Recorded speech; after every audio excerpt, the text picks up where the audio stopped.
Subscribe कीजिए SDM public school channel को और बेल आइकन को दबाइए। नमस्कार बच्चों, हिंदी व्याकरण कक्षा में आपका स्वागत है। बच्चों, आज हम कक्षा 5 का पाठ नंबर 10 पढ़ेंगे, जिसका नाम है अविकारी शब्द। आज हम इस पाठ में अविकारी शब्दों के बारे में पढ़ेंगे। तो आइए पढ़ना आरंभ करते हैं। बच्चों, आपने शब्द विचार अध्याय में प्रयोग के आधार पर शब्दों के भेदों के नामों के बारे में भी जान लिया था। अविकारी शब्द 4 प्रकार के होते हैं। नंबर 1 क्रिया विशेषण, नंबर 2 समुच्चय बोधक, नंबर 3 संबंध बोधक, नंबर 4 विस्मयादिक बोधक।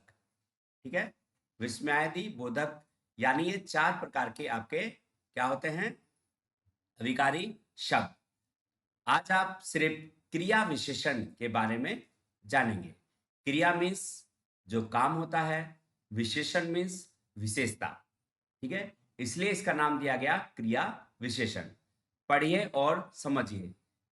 देखिए यहां पर एक चित्र है, मेज और पुस्तक। ठीक है, मेज पर पुस्तकें रखी हैं।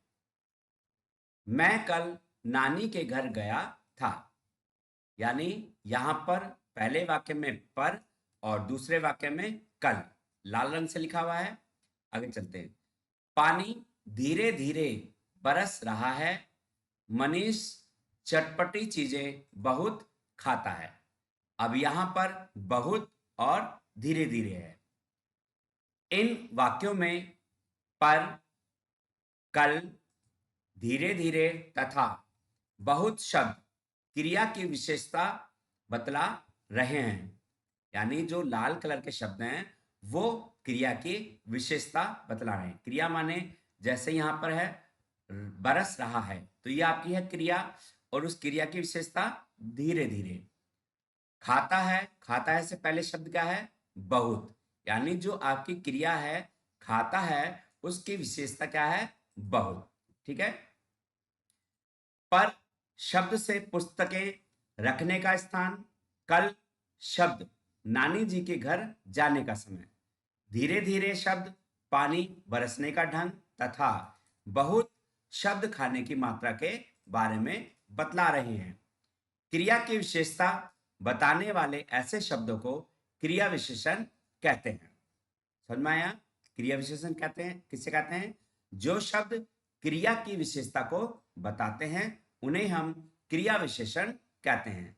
अब क्रिया की परिभाषा क्या होती है, यानी क्रिया किसे कहते हैं, या क्रिया की परिभाषा लिखो तो क्या होगी?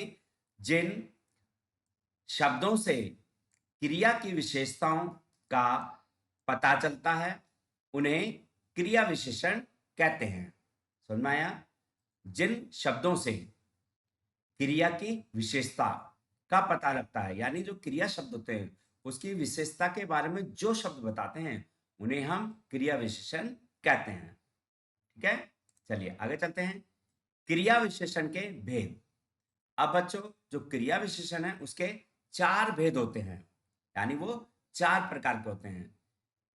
नंबर 1 स्थानवाचक, नंबर 2 कालवाचक, नंबर 3 रीतिवाचक और नंबर 4 परिमाणवाचक।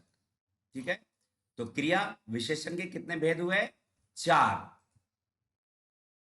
स्थानवाचक, कालवाचक, रीतिवाचक और परिमाणवाचक। ठीक है बच्चों। स्थानवाचक क्रिया विशेषण किसे कहते हैं? ठीक, शिक्षिका कुर्सी पर बैठी हैं। देखिए जैसा कि यह नाम से प्रतीत होता है हमें, स्थान यानी जगह। ठीक है, भिखारी दरवाजे के बाहर खड़ा है, तो बाहर स्थान हो गया और पर स्थान हो गया आपका। इन वाक्यों में पर और बाहर क्रिया के होने का स्थान बता रहे हैं, इसलिए ये स्थानवाचक क्रिया विशेषण हैं। स्थानवाचक क्रिया विशेषण जानने के लिए क्रिया के साथ कहां और किधर लगाकर प्रश्न करने पर उत्तर के रूप में जो स्थान सूचक शब्द आएगा वह स्थानवाचक क्रिया विशेषण होगा। क्या समझे आप?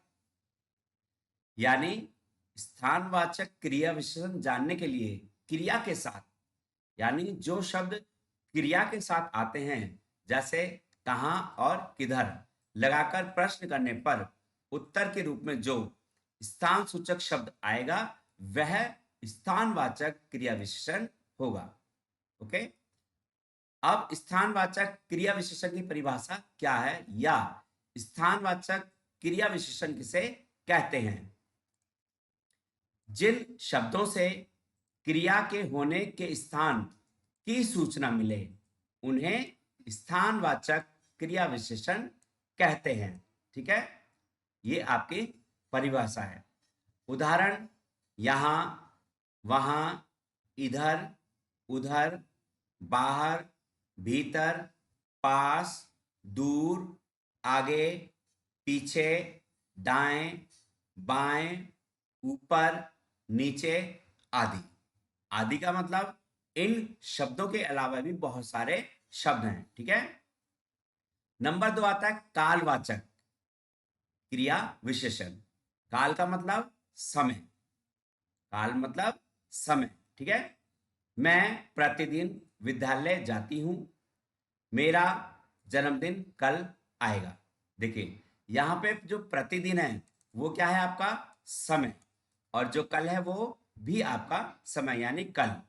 ठीक है, जिन वाक्यों में प्रतिदिन और कल शब्द क्रिया के होने का काल समय बतला रहे हैं, यहां जो दोनों वाक्य हैं इसमें जो प्रतिदिन है और जो काल है वो समय के होने का बोध करा रहे हैं, इसलिए ये कालवाचक क्रिया विशेषण हैं। कालवाचक क्रिया विशेषण जानने के लिए क्रिया के साथ कब लगाकर प्रश्न करने से उत्तर के रूप में जो काल यानी समय सूचक शब्द आएगा वह कालवाचक क्रिया विशेषण होगा। ठीक है, यानी अगर हम प्रश्न में कब का प्रयोग करते हैं तो हमें उसका उत्तर देने के लिए समय बताना पड़ता है, तो वो होते हैं आपके कालवाचक क्रिया विशेषण। अब कालवाचक क्रिया विशेषण की परिभाषा क्या है? जिन शब्दों से क्रिया के होने के समय की सूचना मिले उन्हें कालवाचक क्रिया विशेषण कहते हैं। ठीक है, जैसे आज, कल, परसों, अभी अभी, अब, जब, सुबह, शाम, प्रतिदिन, हमेशा, कभी कभी, तुरंत, हमेशा, पहले, बाद में, जल्दी और आदि। ये आपके हैं कालवाचक क्रिया विशेषण शब्द। ठीक है, नंबर 3 आता है रीतिवाचक क्रिया विशेषण। रीतिवाचक, मोर धीरे धीरे नाच रहा है, घोड़ा तेज दौड़ता है। दो वाक्य लिखें, यहां पर लाल रंग से लिखा हुआ वाक्यों में धीरे धीरे और दूसरा है तेज। ठीक है, इन वाक्यों में धीरे धीरे और तेज शब्द क्रिया के होने की रीति यानी ढंग का बोध करा रहे हैं, इसलिए ये रीतिवाचक क्रिया विशेषण हैं। यानी जो क्रिया हो रही है वो कैसे हो रही है? तेज हो रही है, धीरे धीरे हो रही है, ये सब जो आपके रीतिवाचक क्रिया विशेषण होते हैं। रीतिवाचक क्रिया विशेषण जानने के लिए क्रिया के साथ कैसे और किस प्रकार लगाकर प्रश्न करने पर उत्तर के रूप में जो शब्द आएगा वह रीतिवाचक क्रिया विशेषण होगा। ठीक है, अब रीतिवाचक क्रिया विशेषण किसे कहते हैं? जिन शब्दों से क्रिया के होने की रीति यानी ढंग की सूचना मिले उन्हें रीतिवाचक क्रिया विशेषण कहते हैं। ठीक है जी, उदाहरण, धीरे धीरे, जोर से, तेजी से, फुर्ती से, जल्दी से, रोते रोते, हंसते हंसते, अचानक, शायद आदि। ठीक है बच्चों, नंबर 4 आता है परिमाणवाचक क्रिया विशेषण। अब परिमाणवाचक क्रिया विशेषण क्या होता है? रीना बहुत पढ़ती है, राम कम खाता है। बहुत और कम, इन वाक्यों में बहुत और कम शब्द क्रिया के परिमाण यानी मात्रा या मापतोल के बारे में बता रहे हैं, इसलिए ये परिमाणवाचक विशेषण हैं, यानी क्रिया विशेषण। परिमाणवाचक क्या बताएं यहाँ पे? मात्रा और मापतोल। जो परिमाणवाचक होगा वहां पर इन शब्दों का प्रयोग जरूर होगा, यानी या तो हमें किसी चीज की मात्रा बताई गई होगी, यानी बहुत कम, ठीक है, ज्यादा, 2 लीटर, 5 लीटर आदि, ठीक है बच्चों। इसलिए ये परिमाणवाचक क्रिया विशेषण हैं। परिमाणवाचक क्रिया विशेषण जानने के लिए क्रिया के साथ कितना लगाकर प्रश्न करने पर उत्तर के रूप में जो शब्द आता है वह परिमाणवाचक क्रिया विशेषण होता है। समझ में आया? अब परिमाणवाचक क्रिया विशेषण क्या होता है? जिन शब्दों से क्रिया की मात्रा या मापतोल के बारे में पता चले उन्हें परिमाणवाचक क्रिया विशेषण कहते हैं। उदाहरण के रूप में थोड़ा, कम, अधिक, उतना, जितना, काफी यानी काफी, आधा, दुगना, लगभग, खूब आदि। ये शब्द आपके परिमाणवाचक क्रिया विशेषण हैं। ठीक है बच्चों। विशेषण और क्रिया विशेषण में अंतर। अब जो विशेषण शब्द होते हैं और जो क्रिया विशेषण होते हैं बच्चों, उनमें क्या अंतर है आइए देखते हैं। विशेषण और क्रिया विशेषण में बहुत अंतर होता है। विशेषण शब्द संज्ञा या सर्वनाम की विशेषता का बोध कराते हैं, जबकि क्रिया विशेषण शब्दों से क्रिया की विशेषताओं का पता चलता है। जैसे शब्द अच्छा, राम अच्छा लड़का है, ठीक है जी, ये तो हो गया आपका विशेषण।